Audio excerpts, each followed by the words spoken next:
আসসালামু আলাইকুম, সবাইকে ঈদ মোবারক। সুন্দর একটা সকালে ঈদের নামাজ পড়ার জন্য আমি ঈদগাহের দিকে যাচ্ছিলাম আর ভাবতেছিলাম যে একটা ভ্লগ শুরু করা যায় কিনা, যেহেতু আমি কখনো ভ্লগ করি নাই। তো হাঁটতে হাঁটতে আমি ভাবতেছিলাম আর কাজ শুরু করে দিলাম। এটা হচ্ছে আমাদের ঈদগাহ, যেটা স্টার ক্লাবের পক্ষ থেকে তৈরি করা হয়। এখানে অনেক মানুষ একসাথে নামাজ পড়ি।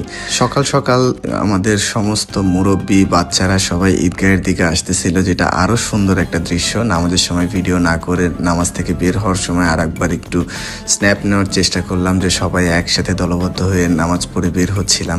এটা আসলে অনেক সুন্দর একটা দৃশ্য। তারপরে বাসায় গিয়ে দেখি আমার ছোট ভাইরা সবাই বাসায়। তারপর শুরু হলো আমার সালামের পর্ব। আমার নানুকে দিয়ে প্রথম সালাম করা শুরু করলাম।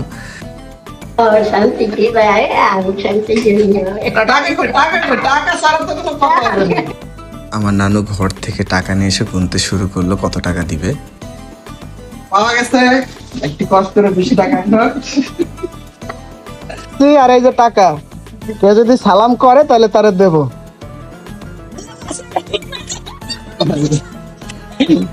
এরপরে আমি আমার খালুকে সালাম করলাম, খালাকেও সালাম করছি, কিন্তু সেটার ভিডিও আসলে করা হয় নাই, সেটার ভিডিওটা নাই। খালু আমাকে কিছু টাকা দিল, মাথায় হাত বুলায় দোয়া করে টাকাটা দিল আমাকে, বলল যে নাও তোমার জন্য এটা ঈদ বোনাস। তারপরে আমার আব্বুর সাথে গিয়ে কোলাকুলি করলো। আমি যেমন সবার কাছ থেকে সালাম করে সালামি নিচ্ছিলাম, এটা দেখার পরে আমার ছোট পাখিটা আমার নানুকে সালাম করলো, আর আমার নানু ঘরের থেকে তাকে টাকা দিল। তারপর আমার ছোট পাখিটা আসলো আমার আব্বুর কাছে, কিন্তু এত কম টাকা সে নিবে না। তারপর চলে গেল আম্মুকে সালাম করার জন্য। আম্মুকে সালাম করার পরে আম্মু আবার কিছু টাকা তাকে সালামি দিল, সে সুন্দর ব্যাগে রেখে দিচ্ছে। আসলে বাচ্চাদেরকে যা শেখানো হয় সেটাই শেখে। কিন্তু আমার সাথে দেন দরবার হচ্ছিল না বলে আমার ছোট পাখি আমাকে সালাম করতেছিল না। কিন্তু ছোট পাখি সালাম না করলেও ছোট পাখির মা তো আর আমাকে ছেড়ে দিবে না, তাই না? চলে আসছে এই যে সালামি নেওয়ার জন্য, খুব সুন্দর করে সেজে গুজে, বলতেছে তাকে নাকি অনেক বাজে লাগতেছে, তাকে ফিল্টার করে একটু যেন ফর্সা করে দেওয়া হয়। আর আমি তো টাকার গরমে অস্থির অবস্থা, যদিও আমি জানি সেই পুরো টাকাগুলোই আমার কাছ থেকে চাইবে, যার কারণে আমিও চিন্তা করলাম যে পুরো টাকাটা দিলে সে খুব খুশি হবে, তাই তাকে দিয়ে দিলাম। ঈদ মুবারক।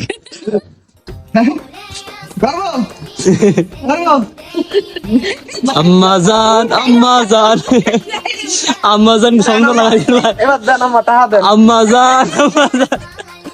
সে অনেক টাকা পাওয়া গেছে, প্রচুর টাকা, প্রচুর। ভাই এত টাকা দিয়ে কই যাবেন? এটা নিয়ে এখন আমি থাইল্যান্ড যাব ঘুরতে, থাইল্যান্ড। আমার কাছ থেকে টাকা নেওয়ার পরে সে চলে গেল আব্বুর কাছে। আব্বুর কাছে যে আব্বুকেও সালাম করে সে টাকা নিল, আর ঠিক তারপরে গেল আম্মুর কাছে। বাচ্চা খাও বাবা, বাচ্চা খাও না। ঈদ মুবারক, ঈদ মুবারক। আসলে আমাদের আশেপাশে ওহি থাকায় সবাইকে আমরা সালাম করতেছিলাম, যেন সালামের ব্যাপারটা ওহিও শেখে এবং এই সম্প্রীতির ব্যাপারটা ওর মধ্যেও তৈরি হয়। মাশাআল্লাহ, এই দেখুন সালামি পেয়ে গেছি।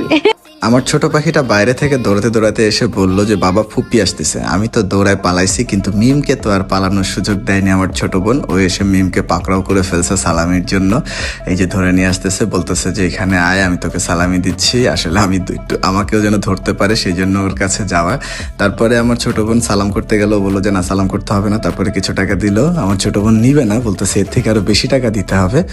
তারপরে আরো কিছু টাকা বের করলো, বের করার পরে দেওয়ার চেষ্টা করতেছে, কিন্তু সে নিচ্ছে না কোনোভাবেই। তারপরে আসলো আমার কাছে, আমি তাকে একটা ঢপ দিলাম। ঢপটা হচ্ছে পকেট থেকে সুন্দর মতো একটা 2 টাকার নোট বের করে দিয়ে আমি বললাম যে নে, এটা হচ্ছে তোর সালামি। আমাকে যে যতবার সালাম করবে আমি তাকে ততবার ওই 2 টাকাই দিব। কিন্তু যেহেতু ছোট বোন আর অনেক বড় হয়ে গেছে, ও বলতেছে আমি কি সালাম করবো কিনা। আমি বললাম না, সালাম করতে হবে না, এই টাকাগুলো তোর কাছে। তারপরে আমরা বাসা থেকে সবাই বের হলাম, করণী মোড়ে আসলাম। আসার পরে দেখলাম যে অনেক সুন্দর করে এখনো সবাই সাজানো, কিন্তু রানওয়ের মাথায় আসার পরে মাথা পুরা হ্যাং।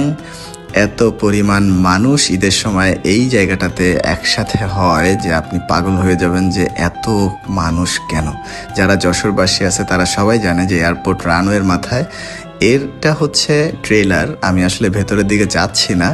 অ্যাকচুয়ালি ওহি আমাকে বারবার বলতেছিল মিউজিয়ামে যাবে, আর আমি সুন্দর করে মিউজিয়ামের গেটের একটা ভিডিও নিচ্ছিলাম। যদিও বাসার পাশে আমাদের এই সুন্দর মিউজিয়ামটা, এই মিউজিয়ামে অনেক হিস্ট্রিক্যাল বিমান আছে।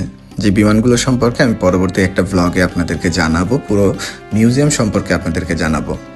ওহি তার বান্ধবীকে খুঁজে পাইছে, এখন বান্ধবীকে নিয়ে একটু হাঁটাহাঁটি করতেছে। আর আমি কিছু কুকুরকে দেখলাম, দেখার পরে আমার ইচ্ছা হলো কুকুরদের সাথে একটা ছবি তুলবো আমি। তো ছবিটা তোলার পরে তারপরে হাঁটাহাঁটি শুরু করলাম। দেখলাম যে প্রত্যেকটা বিমানে এরকম সিঁড়ি লাগানো আছে, যেন ভেতরের ককপিট থেকে শুরু করে সব কিছু দেখতে পাওয়া যায়। আর যেগুলোতে ছিল না সেগুলোর জন্য তো আমাদের উড়ন চণ্ডী, আমাদের যে বাচ্চাগুলো আছে তারা তো উড়ে যেতে পারে, ওদের অনেক শক্তি, ওরা বিমানে ডানা উঠে গেছে। তারপরে আমাকে আমার রোহি বলতেছিল, বাবা দেখো কত বড় একটা দোয়েল পাখি। আমিও দেখলাম হ্যাঁ অনেক বড় একটা দোয়েল পাখি, আর ময়ূরের পেছন থেকে লাইট জ্বলতেছে, অস্থির অবস্থা। তারপরে প্রচুর মানুষজনের মধ্যে থেকে দেখলাম একটা বিমান খুব রংচং দিয়ে ভিড় ঠেলে বাইরে বের হয়ে আসতেছে।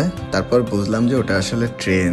যাই হোক, আমি ময়ূরটাকে আবার দেখতেছিলাম, তার সাথে দেখলাম যে এই যে একটা হাঁসও পানিতে দৌড়াদৌড়ি করতেছে ভিতরে অনেকগুলো মানুষ নিয়ে। বুঝলাম যে এখানে বিনোদন নেয়ার মতো অনেক কিছুই আছে, শুধু বিনোদিত হওয়ার মতো মন মানসিকতা থাকলেই হবে।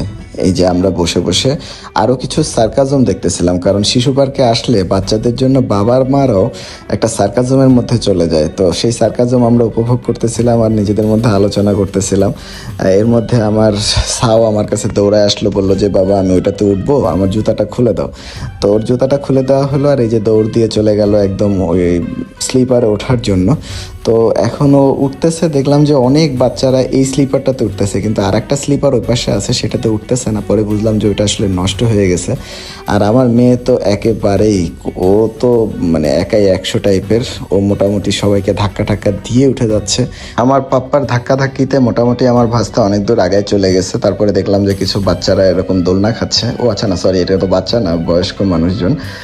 বাচ্চাদের সাথে সাথে বয়স্করাও এখন বাচ্চা হয়ে গেছে। এই যে দেখেন, তার আর একটা বড় প্রমাণ, তার বাচ্চাকে নামানোর জন্য সে নিজেই উঠে গেছে। যাই হোক, অনেক রাত হয়ে যাচ্ছিল আর এটা সন্ধ্যার একটা স্ন্যাপ।